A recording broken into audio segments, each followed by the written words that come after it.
తెలుగునాట ఓ star hero ద్విపాత్రాభినయం చేసిన తొలి చిత్రం ఇద్దరు మిత్రులు.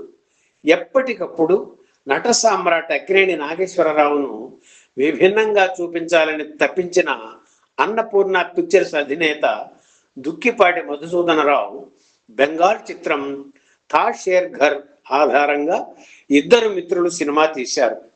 ఆదుర్తి సుబ్బారావు దర్శకుడు. ఇందులో కోటీశ్వరుడైన అజయ్గా, చిరుద్యోగి విజయ్గా అక్కినేని రెండు విభిన్న పాత్రలు పోషించారు. రాజసులోచన, ఈవి సరోజ హీరోయిన్లు. అజయ్ సంస్థలో పనిచేసే మేనేజర్ భానోజీగా గుమ్మడి విలన్ పాత్రలో నటించారు. అన్నపూర్ణ సంస్థలో గుమ్మడి నటించిన తొలి సినిమా ఇద్దరు మిత్రులు. సినిమాలో గుమ్మడి పాలిష్డ్ విలన్ పాత్ర పోషిస్తున్నారు కనుక ఆయన గెటప్ ప్రత్యేకంగా ఉండాలని నిర్మాత దుక్కిపాటి భావించారు.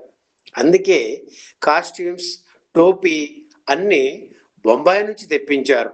చిత్రకథ నుంచి స్క్రీన్ ప్లే, డైలాగులు, పాటలు, ఆర్టిస్టుల సెలక్షన్స్, వారి కాస్ట్యూమ్స్ అన్నీ దుక్కిపాటి దగ్గరుండి చూసుకునేవారు.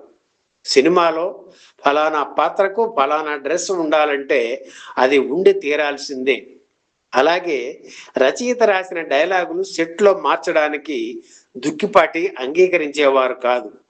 వర్క్ విషయంలో ఎంత పర్ఫెక్ట్గా ఉంటారో పారితోషికం చెల్లించడంలో కూడా అంతే పర్ఫెక్ట్గా ఉండేవారు దుక్కిపాటి. ఇద్దరు మిత్రుల తర్వాత అన్నపూర్ణ సంస్థ నిర్మించిన దాదాపు అన్ని చిత్రాల్లోనూ గుమ్మడి నటించారు.